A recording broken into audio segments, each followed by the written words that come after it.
বিশ্বকবি রবীন্দ্রনাথ রচিত শেষের কবিতা উপন্যাসটি সমন্বয়, সুষমা, কবিত্বমণ্ডিত বিশ্লেষণ শক্তির দিক দিয়ে শ্রেষ্ঠত্বের দাবিদার। এই উপন্যাসের অন্যতম চরিত্র অমিত ও লাবণ্য। অমিত ও লাবণ্যের প্রণয় কাহিনী অন্যান্য সাধারণতার দিক থেকে অতুলনীয়।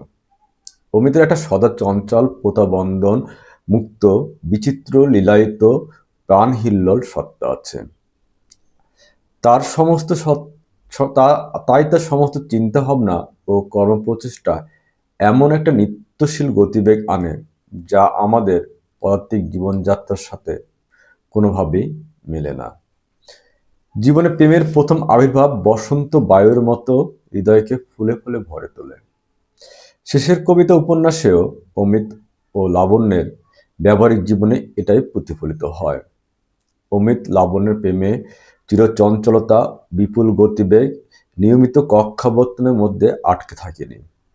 এমনকি অপ্রতিরোধ্য অগ্রগতি কোনো নিশ্চল পঙ্কিলতার শেষ শয়নে নিমজ্জিত হয়নি।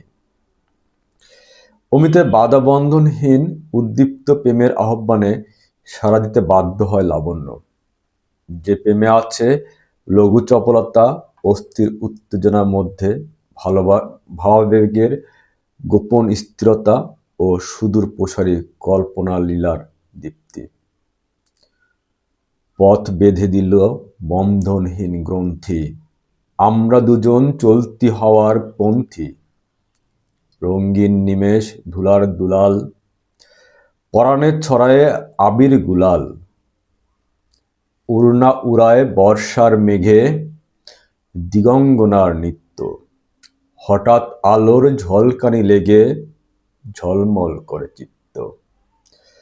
যেখানে অমিতের প্রেম একটা বুদ্ধিগত প্রয়োজন মাত্র, সেখানে লাবণ্যের ভালোবাসা শুধু অগ্রগমনের অফুরন্ত পথকে আলোকিত করার জন্য নয়, তা অন্তপুরের মঙ্গল দ্বীপ।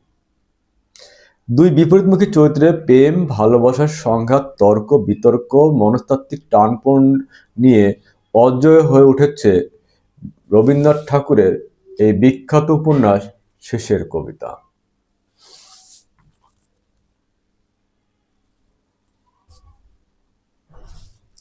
প্রেম যে কি তা অমিতের বলা দুই লাইনের একটা শব্দে প্রকাশ পায়। দোহাই তোদের এইটুকু চুপ কর, দোহাই তোদের এইটুকু চুপ কর, ভালোবাসিবারে দে আমারে অবসর। প্রেমিকার মন ভোলাতে প্রেমিক পুরুষ যখন গেয়ে ওঠে, হেমর বন্যা তুমি অনন্যা, আপনা স্বরূপে আপনি ধন্যা। এই উপন্যাসের পরিট সাজাতে রবীন্দ্রনাথ আরো অন্যতম দুটি চরিত্রকে আমদানি করেছেন। একটি হচ্ছে কেতকী, অন্যটি শোভনলাল। ঘটনার পারস্পরিকতায় একসময় অমিত কেতকীর বাহুডোরে আশ্রয় নেয় আর লাবণ্য বিয়ে করে শোভনলালকে। অমিতকে লাবণ্য তার বিয়েতে নিমন্ত্রণ জানিয়ে একটি কার্ড পাঠায়। বিয়ের কার্ডে এক পাশে নিমন্ত্রণ পত্র থাকলেও অপর পাশে লেখা থাকে, ওগো বন্ধু, সেই ধাবমান কাল জরায়ে ধরিল মোরে, ফেলি তার জাল। তুলে নিল দ্রুত রথে দুঃসাহসী ভ্রমণের পথে, তোমা হতে বহু দূরে মনে হয় অজস্র মৃত্যুরে।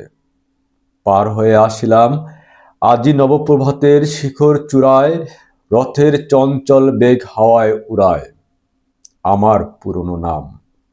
ফিরিবার পথ নাহি, দূর হতে যদি দেখো চাহি, পারিবে না চিনিতে আমায়, হে বন্ধু বিদায়। লাবণ্য তার চিঠির শেষ অংশে বলেন, যে আমারে দেখিবার পায় অসীম ক্ষমায়, ভালো মন্দ মিলায়ে সকলে, এবার পূজায় তারই আপনারে দিতে চাই বলি।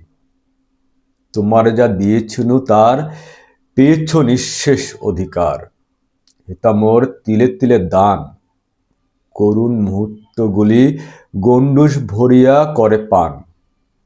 হৃদয় অঞ্জলি হাতে মম, ওগো তুমি নিরুপম, হে ঐশ্বর্যবান, তোমারে যা দিয়াছিল সে তোমারই দান। গ্রহণ করেছ যত, ঋণী তত করেছ আমায়। হে বন্ধু, বিদায়। লাবণের লেখা এই শেষ চিঠিটি শেষের কবিতা উপন্যাসের শেষাংশ। শেষের কবিতা উপন্যাসের লেখক রবীন্দ্রনাথ ঠাকুরকে নিয়ে আমার মতো ক্ষুদ্র মানুষের বলার বা সমালোচনা করার বিন্দুমাত্র ক্ষমতা নেই।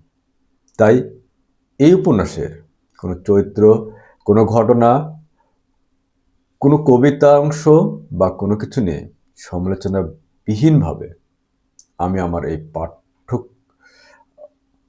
প্রতিক্রিয়াটা আপনাদের সামনে উপস্থাপন করলাম। পরবর্তী আমার সঙ্গে থাকবেন, লাইক, কমেন্টস, শেয়ার করবেন। যারা সাবস্ক্রাইব করেননি তারা সাবস্ক্রাইব করবেন। পরবর্তী আরেকটি বইয়ের অপেক্ষা থাকুন। আজ এ পর্যন্ত।